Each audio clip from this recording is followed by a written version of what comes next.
महान ज्ञानी और योद्धा लंकापति रावण के सिर्फ एक दुर्गुण की वजह से उन्हें काल का ग्रास बनना पड़ा था। हम सब जानते हैं कि देवी सीता ही रावण की मृत्यु का कारण बनी थी, लेकिन क्या आप जानते हैं कि जिस सीता को हरण कर रावण लंका ले गया था वह सीता थी ही नहीं।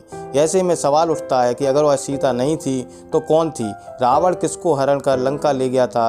राम की पत्नी सीता कहाँ थी? ऐसे कई सवालों के जवाब जानने के लिए आप वीडियो के अंत तक बने रहें। रामचरितमानस में लिखा है, कछु दिन करऊँ अग्निवासा ता हम करी निशाचर नासा। अर्थात भगवान राम सीता से कहते हैं कि हे सीते, आप कुछ दिन अग्नि में वास करो ताकि हम निशाचर यानी राक्षसों का नाश कर सकें। आप सभी जानते हैं कि रावण लक्ष्मण जी की द्वारा खींची गई रेखा को पार नहीं कर पाया था, तो फिर उसने माता सीता, जिन्हें साक्षात लक्ष्मी का अवतार कहा जाता है, कैसे हरण कर लिया।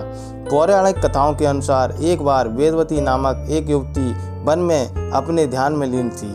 वेदवती ब्रह्म ऋषि कुशध्वज की पुत्री थी। कुशध्वज को बृहस्पति का पुत्र कहा जाता है। जन्म के कुछ समय बाद ही वेदवती को वेदों का ज्ञान हो गया था, इसलिए इनका नाम वेदवती रखा गया। वेदवती एक बहुत ही सुंदर कन्या थी जो भगवान विष्णु की बहुत बड़ी भक्त थी। जैसे जैसे वह बड़ी हुई, उसकी भक्ति के साथ साथ भगवान के लिए उसका प्रेम भी बढ़ता गया।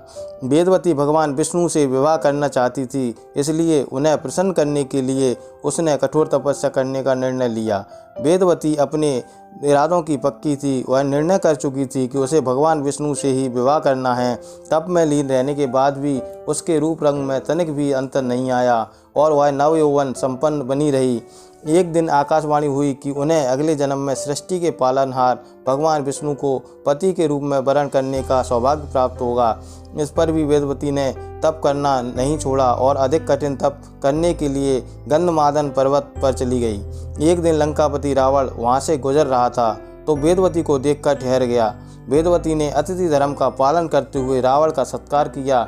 रावण वेदवती की सुंदरता को देखकर सम्मोहित हो गया। इसके बाद रावण ने वेदवती से विवाह करने की इच्छा जताई। इस पर वेदवती ने शादी के लिए मना कर दिया और उसने कहा कि मैं नारायण की पत्नी हूँ। तब रावण अपना अपमान मानकर वेदवती के केस पकड़कर घसीटता हुआ ले जाने लगा।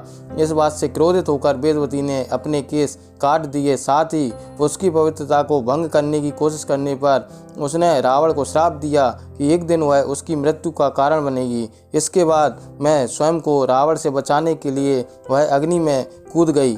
इसलिए जब माता सीता ने अग्नि में प्रवेश किया था तब वेदवती सीता के रूप में बाहर आई थी और रावण सीता के रूप में वेदवती का हरण करके लंका ले गया था। यही कारण था जब भगवान राम ने रावण को मारकर माता सीता को लंका से छुड़ाया था, तब अग्नि परीक्षा की बात की थी, क्योंकि भगवान राम को पता था कि मेरी सीता तो अग्नि में वास कर रही है। जब तक वेदवती अग्नि में प्रवेश नहीं करेगी तब तक सीता अग्नि से बाहर नहीं आएगी।